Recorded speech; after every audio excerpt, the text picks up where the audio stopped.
당신은 지금 인생의 중요한 기로에 서 있습니까? 아무리 고민해도 답이 나오지 않고 주변의 조언은 오히려 혼란만 가중시키고 있습니까? 내가 내린 결정이 과연 최선일지 밤잠을 설치며 불안해하고 있지는 않습니까? 많은 사람이 인생의 가장 중요한 순간에 엉뚱한 곳에서 정답을 찾으려 헤매고 있습니다. 타인의 성공 공식이나 세상의 기준에 맞춰 살아가려 애쓰지만 결국 그 답은 당신의 것이 아니기에 공허함만 남게 됩니다. 이것이 바로 현대인이 겪는 가장 깊은 고통입니다. 우리는 정답이 외부에 있다고 착각하며 끊임없이 방황합니다. 하지만 기원전 5세기 이미 이 문제를 완벽하게 해결한 지혜로운 사람이 있습니다. 바로 서양 철학의 아버지라 불리는 소크라테스입니다. 소크라테스는 단 한 번도 스스로 정답을 가르쳐주지 않았습니다. 대신 그는 질문을 통해 상대방 스스로가 이미 가지고 있는 정답을 끄집어내는 독특한 방법을 사용했습니다. 소크라테스의 어머니가 산파였던 것처럼 그는 지혜를 낳도록 돕는다고 하여 이 방법을 산파술, 즉 마이어티케라고 불렀습니다. 소크라테스의 산파술은 당신이 막막할 때 당신의 내면에 숨겨진 진짜 정답을 발견하게 해주는 가장 강력한 도구입니다. 인생이 깊어질수록 사람은 깨닫게 됩니다. 진정한 해답은 외부의 조언이나 정보가 아니라 오직 자기 자신과의 깊은 대화 속에 있다는 것을 말입니다. 그래서 지혜로운 사람은 이 산파술의 핵심 질문 3가지를 사용하여 인생의 모든 난제를 해결했습니다. 이 질문들은 당신의 막연한 불안과 고통을 명확한 언어로 바꿔주고 당신이 진정으로 원하는 것이 무엇인지 그리고 그것을 위해 무엇을 해야 하는지 스스로 깨닫게 해줍니다. 지금부터 인생의 고통 속에서 당신의 길을 밝혀줄 소크라테스 산파술의 3가지 핵심 질문과 그 적용법을 상세히 알려드립니다. 소크라테스의 산파술은 당신의 내면에서 진정한 지혜가 태어나도록 돕는 과정입니다. 이 과정은 3단계의 질문을 통해 이루어지며 이 질문들은 당신의 삶을 근본적으로 변화시킬 힘을 가지고 있습니다. 첫 번째 질문은 정의의 질문입니다. 당신이 진정으로 원하는 것은 무엇입니까? 소크라테스는 대화의 시작에서 항상 상대방이 사용하는 핵심 개념의 정의를 물었습니다. 예를 들어 누군가 정의에 대해 이야기하면 소크라테스는 정의란 무엇인가를 물었고 경건함에 대해 이야기하면 경건함이란 무엇인가를 물었습니다. 이 질문은 단순해 보이지만 대부분의 사람은 자신이 추구하는 목표나 가치를 명확하게 정의하지 못한 채 막연한 이미지나 사회적 통념에 휩쓸려 살아가고 있습니다. 인생의 막막함 속에서 당신이 내리고 싶은 결정이 무엇이든 먼저 그 결정이 추구하는 궁극적인 가치를 명확히 해야 합니다. 예를 들어 당신이 현재의 직장을 그만두고 새로운 사업을 시작할지 고민하고 있다고 가정해 봅시다. 당신은 아마도 더 큰 성공을 원한다고 말할 것입니다. 이때 소크라테스는 이렇게 물을 것입니다. 당신에게 성공이란 무엇입니까? 성공이 단순히 돈을 많이 버는 것입니까? 아니면 사회적 지위를 얻는 것입니까? 혹은 당신의 재능을 최대한 발휘하여 세상에 기여하는 것입니까? 만약 당신이 성공을 경제적 자유라고 정의한다면 소크라테스는 다시 물을 것입니다. 경제적 자유란 정확히 얼마의 돈을 의미하며 그 돈이 당신에게 가져다주는 진정한 가치는 무엇입니까? 대부분의 사람은 이 질문 앞에서 당황합니다. 우리는 성공, 행복, 자유 같은 거대한 단어를 사용하지만 그 단어의 내용물을 채우는 데는 게을리합니다. 소크라테스는 이처럼 막연한 개념을 명확한 언어로 벼려내는 과정을 통해 당신이 진정으로 추구하는 것이 무엇인지 스스로 깨닫게 합니다. 그래서 지혜로운 사람은 중요한 결정을 내리기 전에 반드시 자신이 추구하는 가치에 대한 명확한 정의를 내립니다. 이 정의가 흔들리면 당신의 모든 행동과 선택이 모래 위에 지은 성처럼 무너지기 때문입니다. 당신이 지금 고민하는 문제의 핵심 가치를 명확히 정의해 보시기 바랍니다. 이것이 산파술의 첫걸음입니다. 두 번째 질문은 근거의 질문입니다. 당신은 왜 그것이 옳다고 확신합니까? 첫 번째 질문을 통해 당신이 원하는 바를 명확히 정의했다면 이제 소크라테스는 그 정의가 얼마나 견고한지 시험대에 올립니다. 이 질문은 당신의 정의가 단순한 감정이나 타인의 의견 혹은 잘못된 전제에 기반하고 있지는 않은지 파헤칩니다. 소크라테스는 아테네 시민들과의 대화에서 그들이 가진 신념이나 지식이 얼마나 허술한 근거 위에 세워져 있는지 끊임없이 드러냈습니다. 예를 들어 누군가 복수는 정의롭다고 정의했을 때 소크라테스는 복수가 정의롭다는 근거는 무엇인가? 복수가 모두에게 이로운가? 복수 외에 정의를 실현할 다른 방법은 없는가? 와 같은 질문을 던져 그 정의의 모순을 드러냈습니다. 현대적인 고민에 이 질문을 적용해 봅시다. 당신이 성공은 반드시 대기업 임원이 되는 것이다 라고 정의했다고 가정합니다. 이때 소크라테스는 묻습니다. 당신이 대기업 임원이 되어야만 성공이라고 확신하는 근거는 무엇입니까? 당신은 아마도 안정적인 수입과 사회적 존경 때문입니다 라고 답할 것입니다. 그러면 소크라테스는 다시 묻습니다. 안정적인 수입과 사회적 존경이 당신의 행복을 보장하는 유일한 길이라고 확신할 수 있습니까? 당신이 아는 사람들 중 대기업 임원이 아니면서도 행복하고 존경받는 사람은 없습니까? 이 질문은 당신의 신념이 어디에서 왔는지 추적하게 만듭니다. 혹시 부모님의 기대나 사회가 주입한 성공의 이미지에 갇혀 있는 것은 아닙니까? 당신이 내린 정의가 당신 자신의 진정한 욕구에서 비롯된 것이 아니라 외부의 압력이나 비교의식에서 시작된 것은 아닙니까? 인생이 깊어질수록 사람은 깨닫게 됩니다. 우리가 겪는 고통의 상당 부분은 우리가 스스로 선택하지 않은 타인의 기준을 맹목적으로 따랐기 때문에 발생한다는 것을 말입니다. 소크라테스의 산파술은 당신이 가진 신념의 뿌리를 흔들어 그 근거가 얼마나 튼튼한지 스스로 점검하게 합니다. 만약 당신의 신념이 타인의 시선이나 불안감 같은 허술한 근거 위에 세워져 있다면 이 질문 앞에서 당신의 고민은 완전히 새로운 방향으로 전환될 것입니다. 당신이 내린 결정이나 정의가 흔들림 없는 당신만의 근거를 가지고 있는지 깊이 성찰해 보시기 바랍니다. 이것이 바로 진짜 공감이다. 당신의 내면 깊은 곳에 숨겨진 진실을 스스로 마주하게 하는 지혜입니다. 우리가 인생에서 가장 두려워해야 할 것은 실패 자체가 아니라 검토되지 않은 삶을 사는 것입니다. 소크라테스는 말했습니다. 검토되지 않은 삶은 살 가치가 없다고 말입니다. 두 번째 질문은 당신의 삶이 검토되지 않은 차에 흘러가고 있지는 않은지 확인하는 가장 강력한 도구입니다. 이제 당신은 당신이 원하는 것에 명확한 정의를 내렸고 그 정의가 당신 자신의 견고한 근거 위에 세워져 있음을 확인했습니다. 하지만 삼파술은 여기서 멈추지 않습니다. 가장 중요한 세 번째 질문은 이 모든 지혜를 당신의 실제 삶에 적용하여 구체적인 행동으로 이끌어내는 단계입니다. 세 번째 질문은 실천의 질문입니다. 당신의 정의와 근거가 진실이라면 당신은 지금 당장 무엇을 해야 합니까? 소크라테스는 대화 상대가 자신의 정의와 근거를 논리적으로 확립했을 때 그 지식이 실제 삶의 행동으로 이어지지 않는다면 아무런 의미가 없다고 보았습니다. 진정한 지혜는 알면서 멈추지 않고 그 알에 따라 사는 용기 있는 실천이기 때문입니다. 이 질문은 당신의 머릿속에만 존재하는 이상과 당신이 실제로 살고 있는 현실 사이의 간극을 가차없이 드러냅니다. 근데 이것이 바로 산파술이 고통스러운 이유입니다. 당신이 스스로 발견한 진실이 당신의 현재 삶을 완전히 부정할 수도 있기 때문입니다.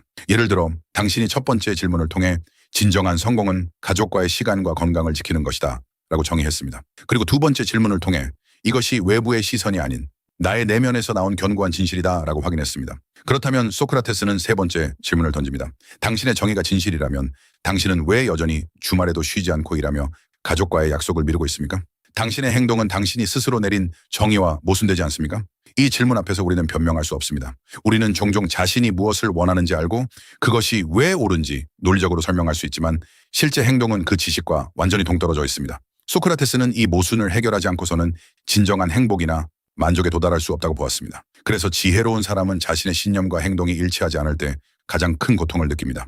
이 고통은 당신이 잘못된 길을 가고 있다는 내면의 경고음입니다. 산파술은 이 경고음을 무시하지 않고 직시하게 만듭니다. 소크라테스는 이 세 번째 질문을 통해 아테네의 많은 지식인과 정치가들이 겪었던 지적 오만을 깨뜨렸습니다. 그들은 정의, 용기, 경건함에 대해 유창하게 말했지만 정작 그들의 삶은 그들이 정의한 가치와는 거리가 멀었습니다. 소크라테스는 그들의 말과 행동의 불일치를 지적함으로써 그들이 사실은 아무것도 알지 못한다는 것을 스스로 인정하게 만들었습니다. 이것이 바로 산파술의 핵심인 엘렌코스, 즉 반박법의 진정한 목적입니다. 반박은 상대를 굴복시키기 위함이 아니라 상대가 자신의 무지를 깨닫고 진정한 알을 향해 나아가도록 돕는 고통스러운 과정입니다. 인생이 깊어질수록 사람은 깨닫게 됩니다. 우리가 겪는 막막함은 외부 상황 때문이 아니라 우리가 스스로 내린 정의대로 살지 못하는 내적 모순에서 비롯된다는 것을 말입니다. 당신의 진짜 정답은 이 세 가지 질문의 순환 과정 속에서 명확해집니다. 정의를 내리고 근거를 확인하고 그에 따라 행동하는 것입니다. 만약 행동이 정의와 다르다면 당신은 다시 첫 번째 질문으로 돌아가 정의를 수정하거나 아니면 행동을 수정해야 합니다. 이 순환을 통해 당신의 삶은 점점 더 견고하고 진실된 방향으로 나아가게 됩니다. 하지만 산파술을 적용할 때 많은 사람이 저지르는 치명적인 실수가 있습니다. 바로 타인에게 적용하는 것입니다. 우리는 소크라테스의 질문을 들으면 즉시 주변의 답답한 사람이나 이해되지 않는 상황에 대입하여 저 사람은 왜 저렇게 살까라고 판단합니다. 하지만 소크라테스는 단 한 번도 타인의 삶을 비난하거나 가르치려 하지 않았습니다. 그의 모든 질문은 대화 상대, 즉 자기 자신에게 향하도록 설계되어 있습니다. 소크라테스는 자신의 무지를 인정하는 것이 지혜의 시작이라고 했습니다. 그는 델포이 신전에서 소크라테스보다 더 지혜로운 사람은 없다는 신탁을 받았을 때 자신이 아무것도 모른다는 것을 아는 것이 자신의 유일한 지혜라고 해석했습니다. 이것이 바로 산파술의 가장 큰 반전입니다. 산파술은 타인의 문제를 해결해주는 기술이 아니라 당신 자신의 무지와 모순을 직시하게 만드는 자기 성찰의 도구입니다. 만약 당신이 지금 누군가와의 관계 때문에 고통받고 있다면 그 사람에게 당신이 생각하는 정의는 무엇인가? 라고 묻기 전에 먼저 당신 자신에게 물어야 합니다. 당신이 생각하는 좋은 관계의 정의는 무엇입니까?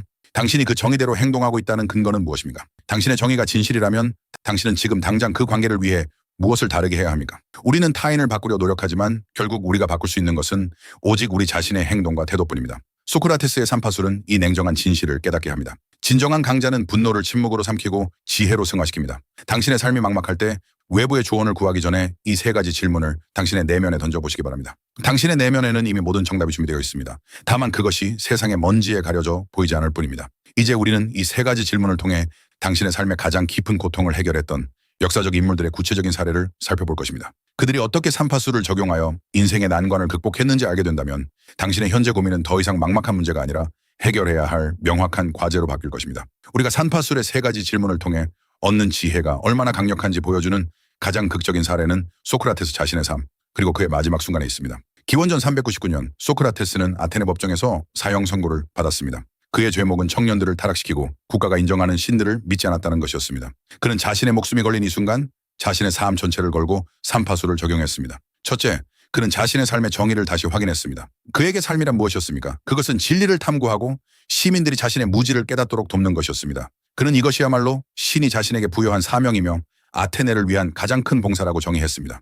둘째, 이 정의가 옳은 근거는 무엇이었습니까? 그는 델포이 신탁을 통해 자신이 가장 지혜롭다는 것을 알았고 이 지혜는 곧 자신의 무지를 아는 데서 비롯된다고 확신했습니다. 이 사명을 포기하는 것은 단순한 법적 타협이 아니라 자신의 존재 이유와 신의 명령을 거역하는 것이었습니다. 그의 정의는 외부의 압력이나 죽음의 공포로 인해 흔들릴 수 없는 견고한 근거 위에 세워져 있었습니다. 셋째, 그렇다면 그는 지금 당장 무엇을 해야 했습니까? 법정은 그에게 더 이상 철학적 질문을 하지 않겠다는 조건으로 침묵하거나 아테네를 떠나면 살려주겠다고 제안했습니다. 하지만 소크라테스는 단호하게 거부했습니다. 그의 행동은 그의 정의와 완벽하게 일치했습니다. 그는 검토되지 않은 삶은 살 가치가 없다고 선언하며 독배를 마시는 길을 선택했습니다. 이것이 바로 진짜 공감이다. 자신의 내면의 진실과 외부의 압력이 충돌할 때 타협하지 않고 자신의 정의를 실천하는 용기입니다. 소크라테스는 죽음 앞에서 자신의 삶의 정의를 포기하지 않음으로써 그가 평생 추구했던 지혜와 진실을 완성했습니다. 우리가 인생의 막막함 속에서 진정한 답을 찾지 못하는 이유는 그 답이 항상 편안하거나 쉬운 길을 가리키지 않기 때문입니다. 우리는 고통을 회피하려 하지만 소크라테스의 산파술이 우리에게 가르쳐주는 가장 강력한 교훈은 진정한 정답은 고통을 회피하는 것이 아니라 고통 속에서도 자신의 가치를 지키는 데 있다는 것입니다. 인생이 깊어질수록 사람은 깨닫게 됩니다. 외부의 성공이나 명예보다 자신의 내면의 목소리에 충실한 삶이 훨씬 더 가치 있다는 것을 말입니다. 소크라테스의 죽음은 단순한 비극이 아니라 세 가지 질문을 통해 스스로 발견한 진실을 목숨으로 증명한 가장 위대한 실천의 예입니다. 당신의 삶의 고통이 아무리 크더라도 당신이 이 세 가지 질문을 통해 얻은 답을 실천할 용기가 있다면 당신은 이미 소크라테스의 지혜를 얻은 것입니다. 진정한 희망이란 바로 자신을 신뢰하는 것입니다. 이제 우리는 이 삼파술의 질문을 통해 자신의 길을 찾았던 또 다른 역사적 인물들의 구체적인 사례를 통해 이 지혜가 어떻게 현대인의 삶에 적용될 수 있는지 더욱 깊이 탐구해 보겠습니다. 우리는 소크라테스의 산파수를 통해 인생의 막막함이 외부의 문제가 아니라 우리가 스스로 내린 정의와 우리의 행동 사이에 모순에서 비롯된다는 것을 확인했습니다. 진정한 지혜는 타인을 가르치거나 비난하는 것이 아니라 오직 자기 자신을 검토하는 데 있습니다. 소크라테스가 우리에게 남긴 가장 큰 유산은 당신의 삶을 스스로 검토할 수 있는 질문의 도구를 남겼다는 사실입니다. 당신이 지금 어떤 고통이나 관계의 어려움 속에 있더라도 이 세 가지 질문을 통해 당신의 내면에 숨겨진 진실을 끄집어낼 수 있습니다. 당신의 삶이 깊어질수록 사람은 깨닫게 됩니다. 외부의 조언은 잠시의 위안일 뿐이지만 스스로 발견한 진실은 당신의 삶을 영원히 지탱하는 기둥이 된다는 것을 말입니다. 오늘 하루 당신을 가장 힘들게 하는 그 고민을 딱 하나만 정해 보시기 바랍니다. 그리고 그 고민의 핵심 가치를 명확히 정의하는 것부터 시작하십시오. 당신이 진정으로 원하는 것이 무엇인지 그 정의를 종이에 적어보시기 바랍니다. 검토되지 않은 삶은 살 가치가 없다는 소크라테스의 말을 기억하십시오. 당신의 삶을 검토하는 고통스러운 과정을 피하지 마십시오. 그 고통이 바로 당신의 진정한 정답을 낳는 사는 겁니다. 당신의 내면의 지혜가 깨어나는 순간 당신의 삶은 더 이상 막막하지 않을 것입니다. 진정한 강자는 자신의 무지를 인정하고 끊임없이 질문하는 사람입니다. 이 영상이 당신의 삶에 작은 통찰을 더했기를 바랍니다. 다음 영상에서도 깊이 있는 지혜와 교훈으로 찾아뵙겠습니다. 구독과 좋아요는 더 많은 지혜를 나누는 힘이 됩니다. 감사합니다.